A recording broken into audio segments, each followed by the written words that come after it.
নমস্কার বন্ধুরা, শান্তি রান্নাঘরে সবাইকে স্বাগত। আজকে চলেছি ওয়াটারমেলন মজিতোর রেসিপি নিয়ে। ঠান্ডা ঠান্ডা একটি রিফ্রেশিং ড্রিঙ্ক বলতে পারেন। বাড়িতে যদি ওয়াটারমেলন থাকে তাহলে এক্ষেত্রে এই ওয়াটারমেলন দিয়ে এইভাবে ওয়াটারমেলন মজিতো বানিয়ে নিতে পারেন। অনেক সময় আমরা বাজার থেকে যখন ওয়াটারমেলন কিনে আনি, অনেক সময় মিষ্টি থাকে না, এরকম সাদা হয় বা পানসে খেতে হয়।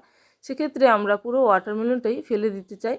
তবে সেটা না ফেলে যদি আপনারা এইভাবে ওয়াটারমেলন দিয়ে রিফ্রেশিং একটা ড্রিঙ্ক বানিয়ে নিতে পারেন, খেতে কিন্তু খুবই ভালো হয়। কেউ বুঝতেই পারবে না যে আপনারা এই রকম একটি ওয়াটারমেলন দিয়ে বানিয়েছেন। আমার ক্ষেত্রে সেরকমই একটি ঘটনা ঘটেছে। এই ওয়াটারমেলনটা বাজার থেকে টাকা দিয়ে কিনে আনার পরেও ওয়াটারমেলনটা ভেতর থেকে কিন্তু একেবারে সাদা এবং একেবারেই মিষ্টি নেই। ওয়াটারমেলনটা পুরোটাই কাঁচা আছে।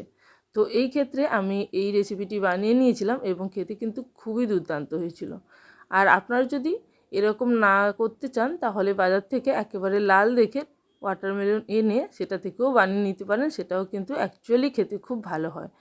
তো এবার আমি এই ওয়াটারমেলনটাকে এইভাবে পিস পিস করে কেটে নিয়েছি। এরপর এটা আমি একটি প্লেটের মধ্যে তুলে নেব এবং এর থেকে যে ছোট ছোট বীজগুলো আছে সেগুলোকে বের করে নিতে হবে। এই ওয়াটারমেলন মজিতোর এই একটি টাইম সাপেক্ষ প্রসেস। এটাকে যদি বীজগুলো বের করে নেওয়াটাই মোটামুটি কিছুটা টাইম লাগবে। এছাড়া আপনাদের এই রেসিপিটি বানাতে বা এই জুসটি বানাতে খুব একটা বেশি সময় লাগে না আমার মনে হয়। এবার আমি এইভাবে সমস্ত বীজগুলোই বের করে নিয়েছিলাম ওয়াটারমেলন থেকে। যতটা আমি এখানে জুস বানাবো ততটাই আমি কিন্তু এখানে বীজ বের করে নিয়েছিলাম।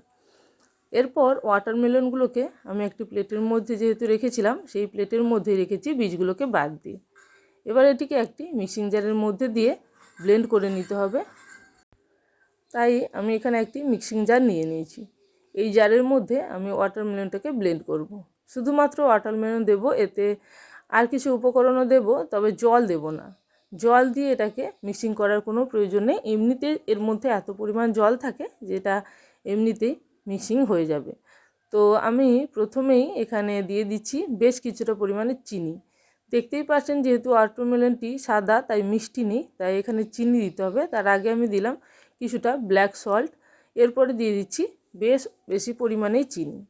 আর আমি এখানে যেহেতু স্প্রাইট ব্যবহার করব, এর থেকে বেশি পরিমাণে চিনি দরকার নেই। এরপর হাফ মুঠি পরিমাণে দিয়ে দিলাম পুদিনা পাতা। এটা শরীরের জন্য খুবই ভালো, অবশ্যই এটা দিতে হবে। এরপর আমি এটাকে মিক্সিং জারের মধ্যে দিয়ে একেবারে ব্লেন্ড করে নিয়েছি। এর মধ্যে আমি কিছুটা লেবু কেটে নিচ্ছি। এখানে লেবুটা প্রথমে আমি কিছুটা স্লাইস করে কেটে নেব, যেটা আমি গ্লাসের ওপর ডেকোরেশনের জন্য দেব।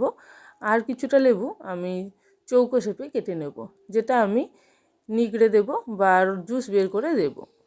এখন আমার যেটা আমি গ্লাসের ওপরে দেব সেটা রেডি করে নিয়েছি এবং বেশ কিছুটা ওয়াটারমেলন এরকম ছোট ছোট টুকরো করে কেটে নেব, যেটা আমি জুসের মধ্যে গোটা হিসাবে দেব। এটা মুখে পড়লে খেতেও কিন্তু খুব ভালো লাগবে, তাই আমি এরকম ছোট ছোট রাফলি একটা চপ করছি। আপনারা চাইলে একেবারে ছোট চৌকো শেপেও কেটে নিতে পারেন, সেক্ষেত্রে দেখতেও ভালো লাগবে। তো এখন এইভাবে কেটে নিয়ে এটাকেও আমি যে বাটির মধ্যে রেখেছিলাম সেই বাটির মধ্যে তুলে রাখবো। আর বাকি উপকরণগুলো আগে রেডি করে নিয়ে তারপরে এগুলোকে আমি দেব। তো এখানে আমি দুটো গ্লাস রেডি করে নেব। এই দুটো গ্লাসের মধ্যেই আমি মজিতোটা বানাবো, তাই এই দুটো গ্লাস নিয়ে প্রথমেই আমি দিয়ে দেব ওয়াটারমেলন জুস। কারণ এই জুসটা প্রথমেই দিতে হবে। আর আপনারা চাইলে এটা ছেঁকে নিতে পারেন, তবে যেহেতু বীজগুলো বাদ দিয়ে দিচ্ছি তাই এটা ছেঁকার কোনো প্রয়োজন নেই। আর কিছুটা লেবু এরকম ছোট চৌকো শেপে কেটে নিতে হবে। আর যে লেবুগুলো আমরা জুস বের করে দেব, অবশ্যই পাতিলেবু বা গন্ধরাজ লেবু এখানে দিতে হবে, এটা টেস্টটা খুবই ভালো আসবে। তো এইভাবে আমি লেবুগুলোকে কেটে নিয়েছি চৌকো শেপে। এরপর আমি গ্লাসটা নিয়ে নেব আবারও। আমি অ্যাকচুয়ালি ভুলে গিয়েছিলাম যে লেবুটা কাটা বাকি ছিল, তো তার জন্য গ্লাসগুলো সরিয়ে দিয়ে লেবুটা কেটে নিয়েছি। এবার আমি জুসটা বানানোর জন্য দুটো গ্লাস নিয়ে নিচ্ছি। এই দুটো গ্লাসের মধ্যেই আমি প্রথমে ঢেলে দেবো জুস, যেটা আমি মিক্সিং জারের মধ্যে রেডি করে রেখেছিলাম। এখানে পুদিনা পাতাও দেওয়া আছে। এবার প্রথমে গ্লাসের মধ্যে কিছুটা দিয়ে দিচ্ছি তরমুজের টুকরোগুলো, যেগুলো আমি বললাম যে ছোট টুকরো করে কেটে রেখেছিলাম, সেগুলো দিয়ে দিলাম। এরপর জুসটা ঢেলে নেব। আর এখানে বরফের টুকরোও দিতে হবে, সেটা আমি একেবারে শেষে দেব। আর এখানে প্রথমেই ওয়াটারমেলনটা দেওয়ার পরে দিয়ে দিচ্ছি কিছুটা লেবু। এখানে 2 কুচি করে আমি লেবু দিচ্ছি, সেটা একটু নিগড়ে নিয়ে এরকম ছাল সমেত এর মধ্যেই ফেলে রাখবো গ্লাসের মধ্যে। এতে ফ্লেভারটা খুব ভালো আসবে। তো এবার আমি জুসটা ঢেলে দিলাম।